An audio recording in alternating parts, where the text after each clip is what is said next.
right. Hello, everyone. Welcome to our seminary Q&A. So I've met all of you guys. My name is Heidi. I'm the seminary enrollment counselor here. So working with students as they are exploring programs. And I am so excited for our conversation to hear more about your student experience here and get to connect with Dr. Derek Chinn, who's the Dean of Multnomah Biblical Seminary, as well to hear about his experience and the things that he loves about working with Multnomah Seminary students.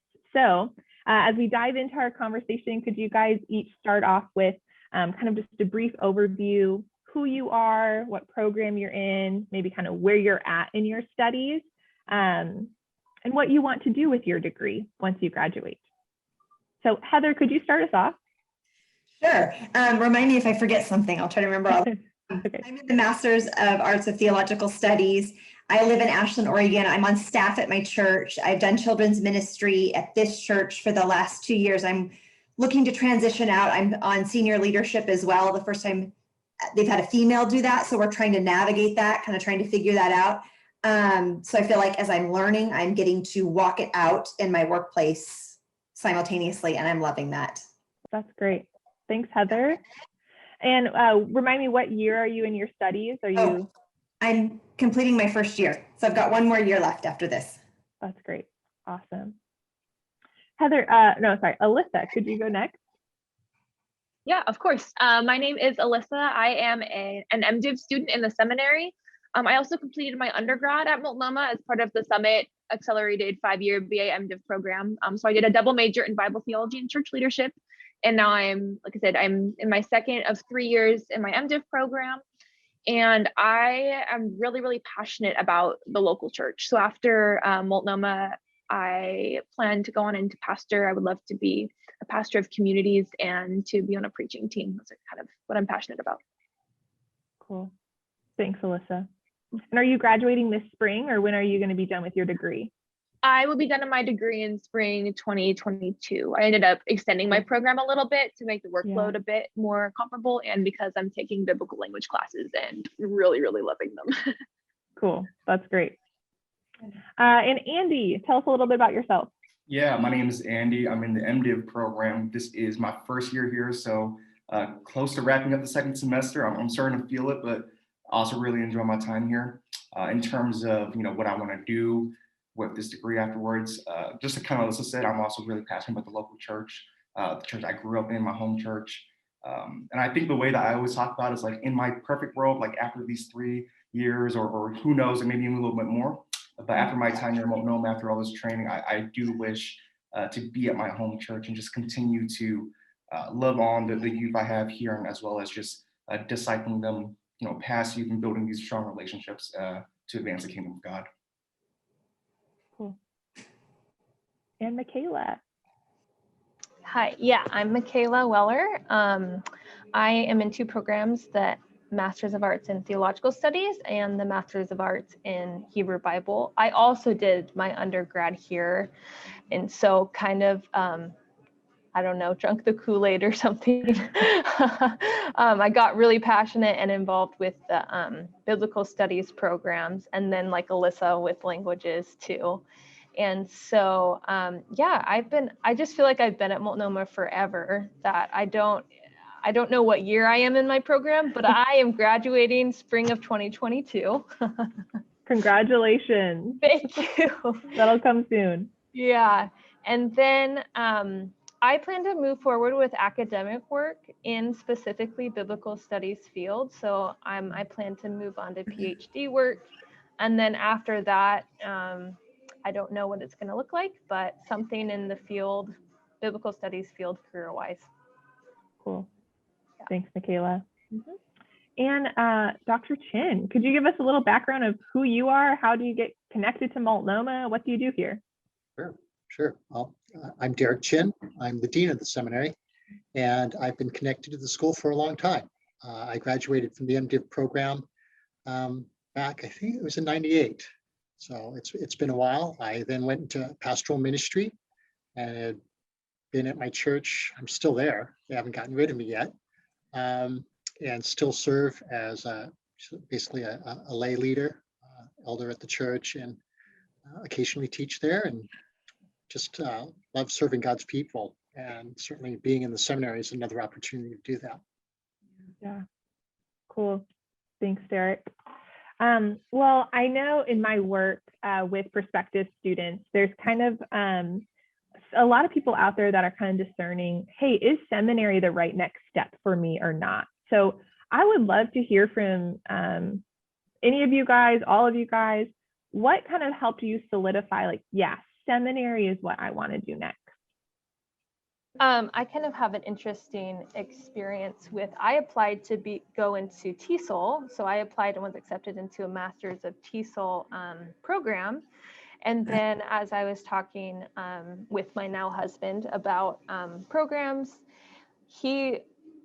I realized how much I loved the Bible and how much I wanted to continue studying the Bible in an academic context. And so realizing that value in my life is what really pushed me to then apply for seminary and do seminary instead of a different master's program.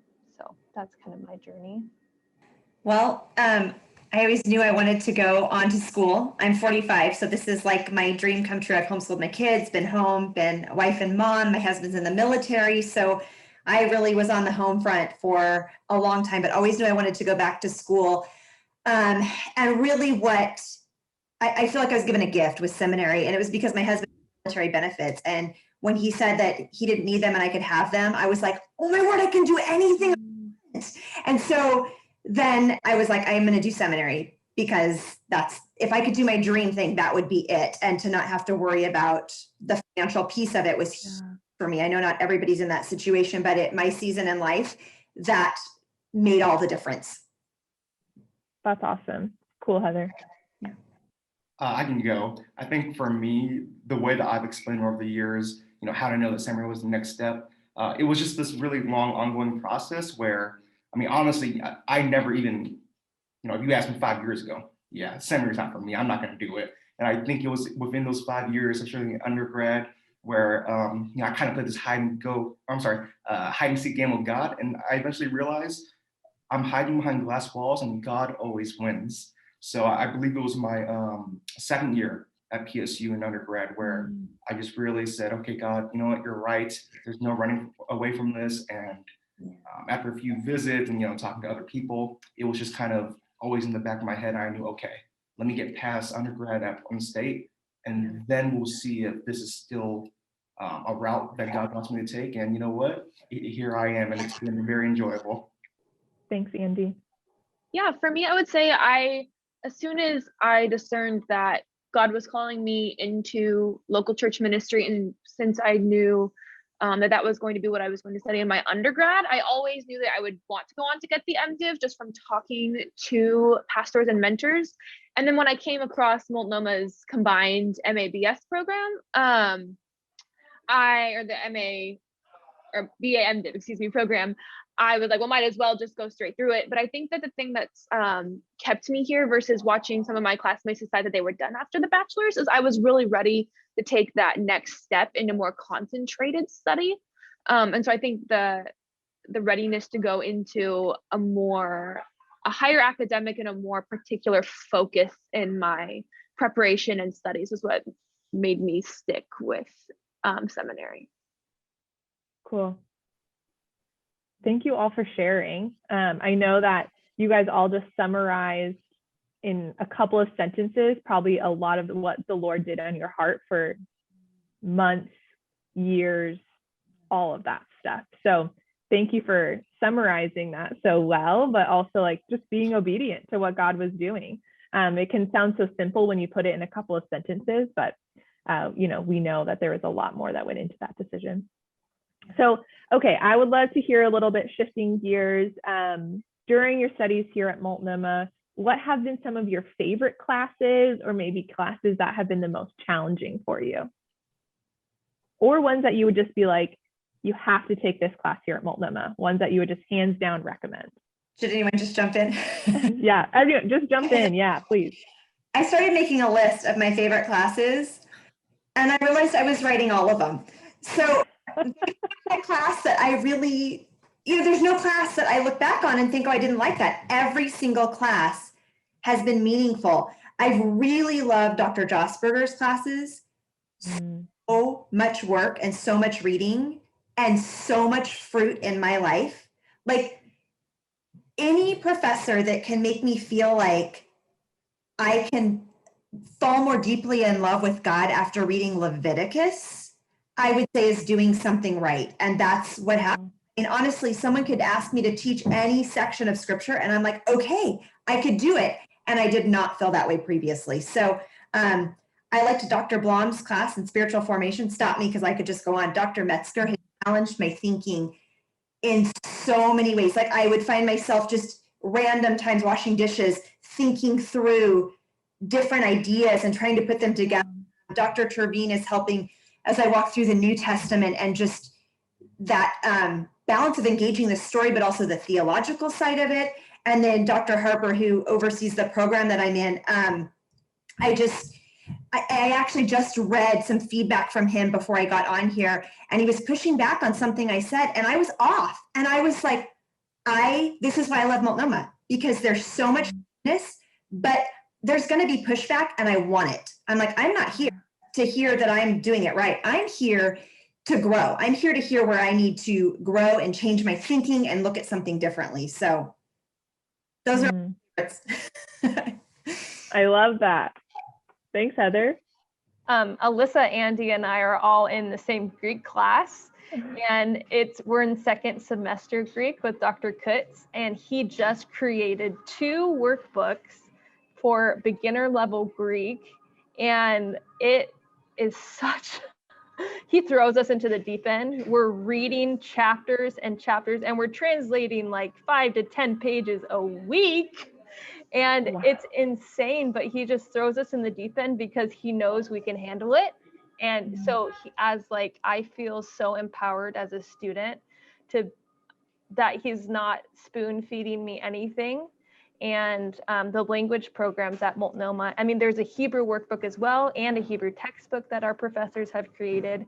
And those things are just so powerful in empowering me as a student and really getting us into languages. And so that's been just a blast for me and also very challenging. So fun. That's great. Yeah, I would jump on and echo everything that Michaela has said. The biblical language program has been one of the best parts of Multnomah for me because it's gotten me into the text, not in a way that understanding the biblical languages, there's something more like spiritual and there's more depth to it. It's not like that at all. There's learning more about how does the Bible communicate on its own terms and how does God choose to reveal himself to us in a way where the focus is on understanding the words themselves before we take them and run with them and just being able to sit with the Bible. It's forced me in learning 2 new languages, it comes at a slower pace. And so I think that the pace has been something that's been very good for me, not only academically, but as far as my walk with God. And another one of my favorite classes, Heather mentioned Dr. Metzger. One of my favorite classes that I've taken with him was his class on theology and ethics. And it was a very beautifully well integrated conversation that was very concrete. And my favorite part of that class was every week we would have reading. And the semester that I took it, it was a very small class. There were only 5 of us, and it was like a 3-hour once a week class. And so we got permission from our dean.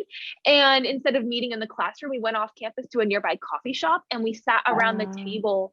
And instead of having like PowerPoint lectures, we just sat and discussed every single week the readings. And it was a really cool way to explore the content in a very embodied way, where I got to know my classmates better and got to know Dr. Metzger better. And in the context of personal relationship around the table, I hold that content equals form. And so there's something about the form of sitting around a table where I learned more from that experience that it was a much different experience than it would have been in a normal classroom setting. Thanks, Alyssa. I'm sorry. No, you go, I think Andy. everyone, yeah, just hearing everyone talk, I agree with everything. I think like Heather's, like I have yet to meet Heather in person, but I see her all the time in all my online classes. I love reading her content. I know, I'm excited to see you here. Yeah, but I think like one of the things Heather mentioned, so like obviously Dr. Josh Berger's class. I mean, I'm in her prophets class right now, and it's 8 a.m. on a Monday.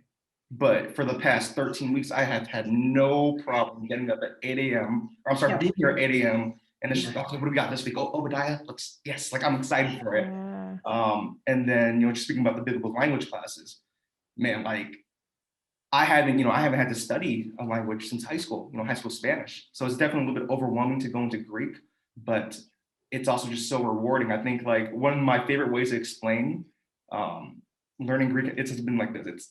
It's like every single week you get a piece of the puzzle. And here's the kicker. No one tells you what the picture's supposed to be. And then we enter second semester and all of a sudden it feels like Dr. gives you a Lego block. And it's like, oh, by the way, it's 3D. And like there's just levels to it. But honestly, I think it's just kind of linked to what Alyssa said too. It's just learning, how God reveals his word to us, especially in that context. So like, I think it was yesterday's class when we were translating, just one of the things that came up in the text was, for us when we translate it, oh, don't show favoritism, right? But the original text, says something along the lines of like, I'm not gonna reward you like by your face, meaning that like the favoritism, it's like, yeah, like I know you, and it's your features, right? And like that's why, like I can remember you, I know you are, and that's why or how I'm showing favoritism. And even like that, like that just kind of like blows my mind for a second. Like, okay, it's not just favoritism, it's just like downright, you're my favorite, like out of the bunch, like I know exactly which one I want. And like that makes the text come alive so much more, and it gives it more just life and layers. And again, just you just have to take a second, even just like with 3 words, like wow, that there's a lot there. So yeah, just again, kind of echoing what everyone else has said, all the classes have been enjoyable. Even though I've only been here for 2 semesters, only taken a few classes in our reality, but still like every single one, like Heather said, I don't know if I could rank them. They're just all my favorite. That's great. I love hearing you guys just like seeing Alyssa, Andy, and Michaela bond over Greek. It looks like it's a very bonding experience. But just even hearing your guys' passion in what you're talking about, I can really tell that the classes are transforming you, not just like academically, but also transforming your heart and your love for scripture. That's great. Derek, I would love to hear from you any classes that you just think, hey, Multnomah does this really well, or you're really proud of what our seminary is offering. Oh, great. Yeah, thank you. Thank you for the question. Boy, watching the 3 bond over languages, sort of makes me think it's Stockholm syndrome. But I think biblical languages, as you've heard, are a strength. Doctors Josh Berger and Kutz have really done an amazing job. Dr. Kutz had taken over really the structure of how we do Greek, and is taking what he's done with Hebrew and sort of rejiggering how we do Greek. And it's neat to see the payoff, to hear the enthusiasm, to have Andy come into my office and groan about the challenges that he's facing, and thinking that maybe Dr. Kutz has it out for him or something. But it's fun to have those conversations, to see boy, all the students sweating as they go through, say, hermeneutics with Dr. Lubeck. Cultural engagement with Dr. Metzger is something that just continues to amaze me. I'd actually come back to seminary when he had first started, and I took a class as an alumni, and I had one of his courses. He racked my brains, and to see him continue to do that sort of feels good. It's a shared pain, and I appreciate that. Something I'm personally looking forward to is the opportunity for me. I'll be team teaching with another professor here on campus, Renji Abraham, and we'll be teaching a class in pastoral ministry on diversity, gospel, and the multicultural church. Wow. And so just being able to take the things that we have learned in ministry and bring that to the classroom is great. Boy, I think in some respects, it's not just the classes we teach, but I think the values that each of my colleagues has, as professors, we see ourselves coming alongside the students because we genuinely are learning alongside the students, all the things that the students bring to the table, whether they've been in ministry a short time, whether they've been in ministry for a long time. They've got something to teach us. And I think it's important we take the posture that we're learning alongside one another. I mean, as much as we try to challenge the students, they're doing it back to us. So it's a fun place to be because there's just this spirit that God's created amongst the population, and we create this learning environment that it's pretty refreshing. It's always challenging. I mean, I'll sit with my colleagues and we'll sometimes just shake our heads because, wow, hadn't thought about that before. It's forcing me to go back to the text to understand what's really there, because what I thought was there or how I conceived it is starting to take more dimensional shape.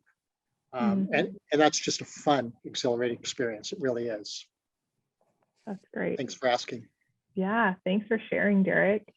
I would love now to hear a little bit, switching gears a little bit. Oftentimes a question that I get is kind of, hey, I'm in full-time ministry and I'm also wanting to do seminary. How does that work in my schedule, all of that? So I would love to hear a little bit from you guys. How are you balancing being in seminary, but also the ministry work that you're doing? Or maybe you're not working in ministry right now, but you're working full time. So tell me a little bit of what does a typical week look like? How are you balancing seminary amongst everything else going on? I feel like I've never been more busy in my life. And part of that is because I'm doing school full time. I had originally planned on doing it part time, but with my finances and everything, it's more efficient for me to go full time. I was just telling a friend yesterday who's in a different school in a different program. I said, I feel like it's almost like a residency for being a doctor where you're having to function academically in tough circumstances. And sometimes I find it just challenging, but it's a good challenge because when I get to the other side of it, it's like, oh my goodness, I was taking in all of this content. I was having to put out work and I'm having to live out and walk out my theology at the same time. Like I can research and write about all of these things, but I still have to be kind to my family. I still have to show up. I still have to be, my character has to be formed in the image of Christ, even under intense pressure. And I feel like it's an opportunity to get that at this point. So it's a lot for me right now. And this is my planner. And every week I sit down with my syllabus and I map out. Mondays and Tuesdays are my full-time. I study. I literally sit in a chair in my house and read almost all day. And that's what I do. So paper planner, it's planning it out. It's mapping out, here's what it's going to look like. I'm going to have my days I go into the church and kind of squeeze things in, but that's what it's like. And because the classes run, we have 8-week classes, and before you run into the next one, there's always something fresh and new. So it keeps me motivated. Does that happen? Yeah, it does. Yeah. And with those online classes being in those 8-week sessions, it's a little different than our on campus that are 16 weeks. So those 8 weeks are really condensed, really making sure you get all the information that you can, kind of almost in that fire hose going right at you. So that makes sense. I'm glad you have a planner, Heather. I have to have it. And because they're condensed, it's like a deep dive. I'm spread out over 4 classes. I've got my 2 classes. I'm focusing on them and it works really well. So I like it. It's a lot of work, rewarding, and feels so satisfying. That's great. Who else wants to kind of share a little bit about balance and what life looks like for you right now? I think for me, kind of opposite of Heather, at least this semester, I felt that my schedule has been even more flexible. And I think it's just because, again, there's so much on your plate, you're going to get things done. But it's also like, man, like you got to take care of yourself. Like, honestly, like last night, I finished, I was telling Alyssa and Michaela right before this, I was finishing up my Greek translations for the week at 2 a.m. because prior to that, I was working on some youth group things. I was trying to plan a beach retreat, and that just, at least in that moment, and just kind of what life was looking at the time, that took, priority over finishing the Greek translation. But 2 hours later, I finish it up. It's 2 a.m. and I'm thinking, okay, I'm going to bed. But then I don't know, I just kind of like, I need to relax. I just bust out my guitar and I just start playing a little bit, of worship music right before bed. I'm like, all right, that just helps me be at ease. But I think also just kind of reflecting on that question, hearing what Heather was saying too, it's just, I think like the weekly life is already so busy that at least maybe this semester, it's really inserted into my heart to have this posture of just gratefulness and thankfulness and taking the time out to just praise God, even though you have, a paper for Dr. Josberger's class to do this weekend. Oh, and you still haven't done any of the readings for spiritual formation, and you have youth group tomorrow. But can you take just like 5 minutes out of the long day after all your homework to just say, God, thank you. I'm going to rest now, and I'm going to lean on you again tomorrow. So for me, I think that's what life is looking at right now. Just every week, it's, we're going to knock things down one at a time, but we're also going to be intentional just how we spend our time and always finding even just that 5 minutes at 2 a.m., to sing to the Lord and just say thank you. I think, and again, I mean, if anyone else has better tips of how to get through seminary, please share it with us, because I think we're all just trying to do our best. Yeah, maybe this can be a little support group for all of you guys. Alyssa, Michaela, either of you guys want to chime in on this? Yeah, I would echo a lot of what Heather and Andy just said. My planner is my lifeline. On campus, I work for student success as a tutor and coach, but I also rely on those resources a lot. That's one thing that has been just overall is how communal Multnomah truly is. Like when I was looking for schools, every single school was like, oh, we value community. And I was like, cool, what does that look like? And they're like, I don't know. But it's been really cool seeing that show up for me. And I think also echoing like what Andy said, I think that my time as an academic at Multnomah has really forced me to look at my schedule and my priorities. Like I think that the thing that keeps me grounded and going as a seminary student is the practice of a weekly Sabbath day of rest. From a spiritual formation standpoint, being in seminary has it's a very demanding time of life, intellectually and spiritually and emotionally. And so there's been a bit of spiritual formation to realize that as I am balanced, like the way that I stay balanced in school is by being tied to my local church community and by being tied to the practice, like Andy was saying, of like intentionally building time to be with Jesus. And I think that has been really impactful for me, because I think that this is one of the easier times in life to build that habit. And I think that having been able to invest in that now, that's something that I'll be able to take forward with me into life and ministry as it relates to how I orient my life and how I manage my time and my responsibilities. Thanks, Alyssa. Alyssa, I'm so glad you mentioned Sabbath. After I stopped, I was like, oh, I should have said that. And it's hard when deadlines are there, but do it. Good for you. Michaela, anything you would add? I think finding my priorities has been so important in seminary, and realize with the language classes too. I'm in Greek and Hebrew, like realizing this takes so much work. And so for me, I've just tried to cut out as much work or extra activities as possible to make the most room I can for this season to be really intentional about school. So I think, on the other end of the spectrum, my friend, she's a full-time lawyer and she's taking one class at a time, one by one. And I'm kind of doing the exact opposite of being like, I'm full-time now. Mm-hmm. And so I think there's a spectrum there, but like figuring out values and prioritizing has been really important for me. Yep. Yeah, that's great. So I would love to hear a little bit. I think, Alyssa, you alluded to it a little bit in your mention of Sabbath. I would be curious if anyone would want to kind of comment on that tension in seminary of, oh, well, I'm reading my Bible for homework, but I also want to read my Bible for my own personal growth. So I would love to hear just how being in seminary has impacted your personal relationship with God. And Derek, if you want to comment on this as well, we would love to hear from you too.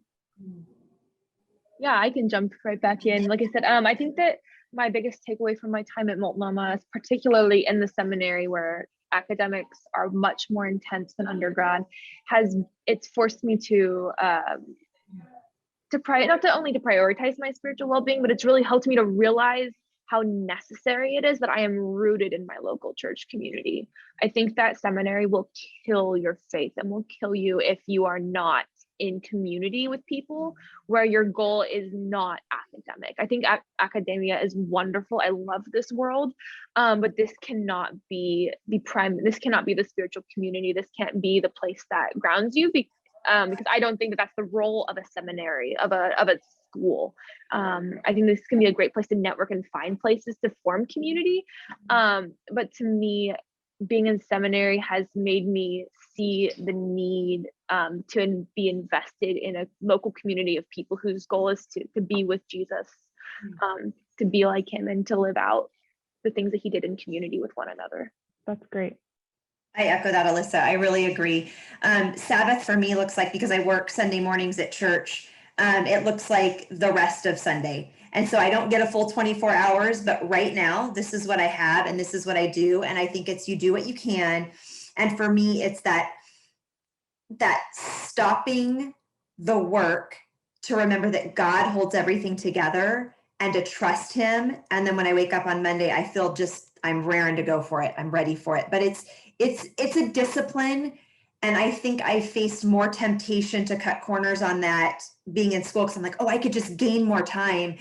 And I'm like, if I can't practice this discipline now, then when can I? Because this is when I really need it. And so, yeah, my spiritual formation class also really, really helped me to delight in God's word and to look for space. How can I just savor it and delight in it apart from my studies? Yeah, I think it's really challenging. And one of my mentors has told me, right, like that, because he graduated here as well. And he just said, it's great that you can come in here and you can get the grades, you can do all your readings, but there is a difference between getting it here and getting in your heart. And one of his biggest things for me was just always like, obviously you have to read the Bible every single day, because you're in seminary, but also read for yourself. And I think, Heather had mentioned like the spiritual formation classes. Some of those texts that we're reading there have been very beneficial. And I can like read them just knowing that, okay, like I'm reading for myself, but also for class. And even that, like reading the text and just seeing what other people have to say about how do we rejoice, in just Christ? How do we reflect his character? And, I think my goodness, the text is the God who gives, right, is what we're reading in class right now. And for me, I think one of the texts in there that has challenged me a lot lately is the line says, to live a life of forgiveness is to recognize how much you've been forgiven. And like that has just really challenged me over the past couple of months to, see these opportunities, or at least be aware of them now to, how do I, give grace to others? And, when I do that, man, like life is just so much more at ease and peaceful. And I don't have to worry about all these little things if I can just let go and, understand that, hey, everyone makes mistakes. I make mistakes, right? And Jesus is able to forgive me, then I can do the same to others. And it's, I believe that's what Heather said earlier too, right? It's going to school, getting all this information, being trained, but also walking out our faith. And like, that's like the end goal, right? Despite being in seminary or just, reading on your own and building a relationship with God, it's how do we walk away with reading this text and then actually living it out. So I think that's been the biggest struggle, but also the biggest joy to really just take it, from the head knowledge and making it your heart posture and how you live your life. For me, one of the greatest things is that the professors really model how to walk the line of being academics and biblical scholars. And that example for me is so helpful because they don't compromise their academics, and yet these things are so powerful in their personal lives and among their faith communities. And so that example for me is just how I model, how I engage both academically and spiritually with the text. So. Yeah, that's great.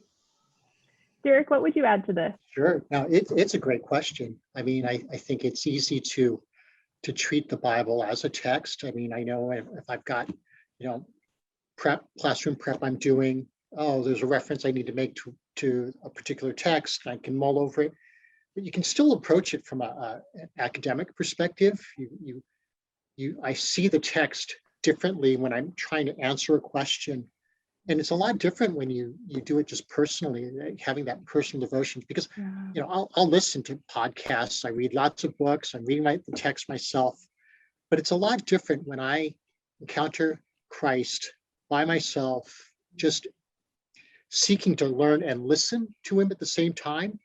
The pace by which I go through the scriptures is a lot slower because I'm being more reflective. I will chew on a sentence, and just read it over. Oh, I hadn't thought about that. Oh, and just things that will come to mind through the day. It's so different. And if anything, I find encouragement from my colleagues because we might just pop into each other's office and we actually talk about, man, how's God been challenging you? I mean, a number of times I've heard from my colleagues and, we read something and it just pops out of us because we're sharing about what we're processing. And that's a different place. That's a different thing because you're taking something and internalizing it and being, you're looking in a mirror and you're discovering what I think you really need to know. And God meets us in that place, but it's a lot different. It is not, you lose a lot as an academic activity. You lose a lot just even as we present the text, we teach it up front. I think we're always trying to be careful in how we talk about the text, and certainly inviting all of us to be stepping into it, because it's more than just this Bible answer text or something that just pops out and says, oh, let's look at the Bible, and boom, you get an answer. That's hardly a relationship or hardly a perspective of seeing God as a person to be interacted with. Thanks, Derek. Well, the last question I want to ask you guys is to hear a little bit of why you chose Multnomah, or what do you think, if someone's got their decision down to decide between Multnomah and another school, what advice would you give to someone considering Multnomah, or why should someone come to Multnomah? I think if a student wants to learn the languages, Multnomah is absolutely the school. The Hebrew program has been in the works for over 10 years with Dr. Kutz and Dr. Josberger working together, creating a workbook, writing a textbook, and it's just such a good program. And now Dr. Kutz is doing it with Greek too. And so languages, if that's something a student wants, I believe that I am going to be able to read my Bible in Greek and Hebrew after I leave Multnomah, and I have the tools to keep growing in languages. And so that is one of the biggest selling points, I think, for Multnomah.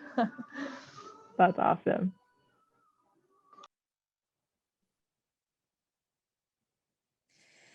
I would say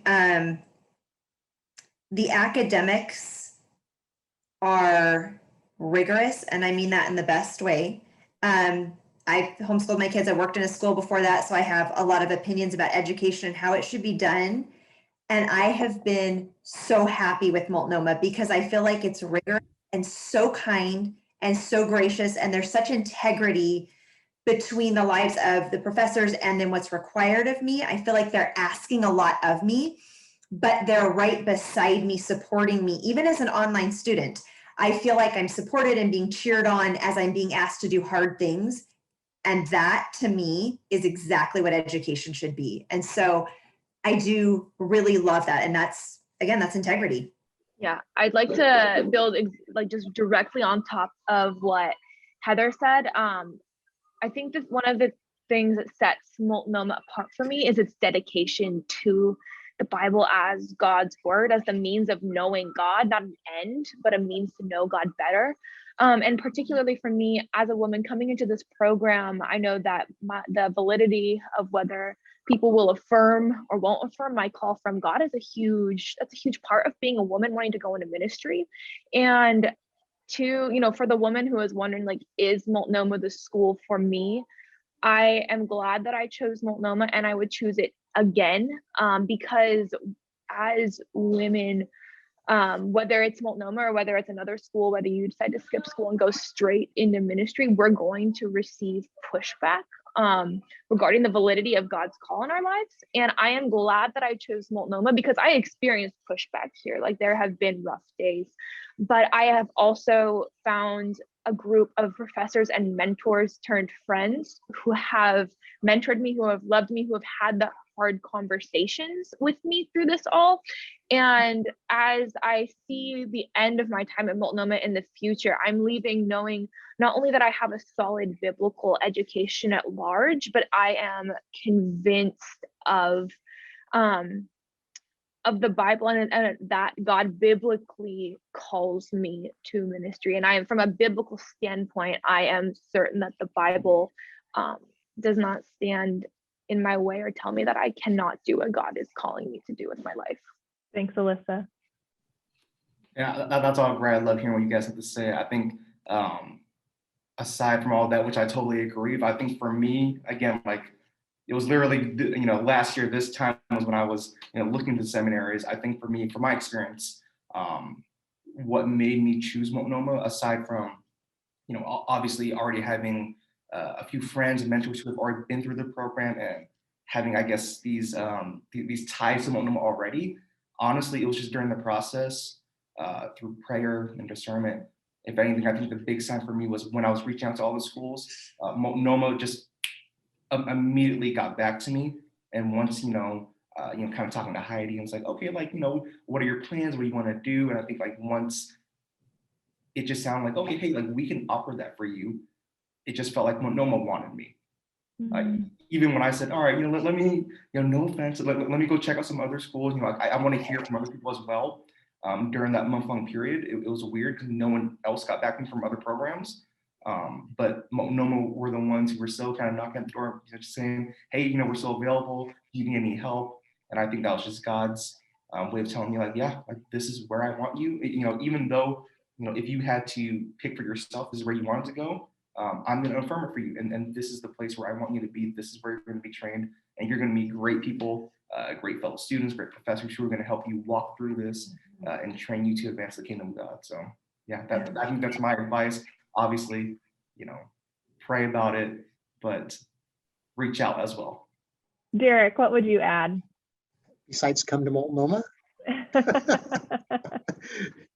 Certainly, boy, I think our heart's desire really is that a person goes where God's taking them, and that, if it's here, that's great. I mean, we would, love to have them here, but ultimately it's where God's taking them. I mean, it's for the kingdom. I mean, just because somebody doesn't come to Multnomah, it's not a zero-sum game. I mean, we're going to pray with applicants. I pray with applicants. I mean, I'll talk to people, and I genuinely want what's God's best for them. If it gets to be us, we're going to be happy about that.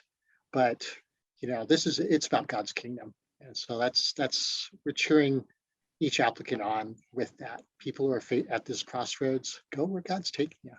Hopefully it's us, but even if it isn't, it's for His service. So we're sincere about that. We want a good fit for people.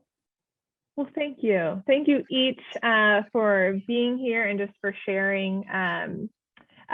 Is there anything that you guys are saying, like, oh, I want to make sure prospective students know this? Anything that we missed that you want to make sure you slide in right there at the end? I have one last thing. I think one of my favorite things that has been drilled into my mind, either because it's been said directly or it's been said indirectly, but is, what does the text say? Go back to the Bible. What does the text say? And I find myself thinking, what does the text actually say? And it's changed how I read the Bible, both emotionally and academically. for me, I would want to emphasize just how wonderful our faculty are. I alluded to it earlier that Multnomah is a very community-oriented school, and how like when I was looking for schools, everyone would say, "Oh, like we're a community," and I was like, "Well, you all say that. Are you actually?" And I think that what sets Multnomah apart is that our professors don't hold their lives back from us, and I think that their openness with us, it shows up around the table at lunch, it shows up in office hours, it shows up in the minutes before and after class, and even like things outside of class, is that our professors don't hold back, and that invites a really, really cool life on life interaction and development of relationships. Yeah, I think I'd add just, aside from obviously great programs, great faculty, obviously we're still kind of navigating through COVID, and, being my first year here, being on ground, it was, I definitely felt a little bit nervous about it, but I think Multnomah has just done a great job keeping everyone safe and comfortable, and just very blessed to even be on campus, to be taking classes versus online. So again, I think as we continue to navigate through all of this, Multnomah's doing a very good job. Great. Well, thank you each again for your time, and best of luck finishing up your semesters.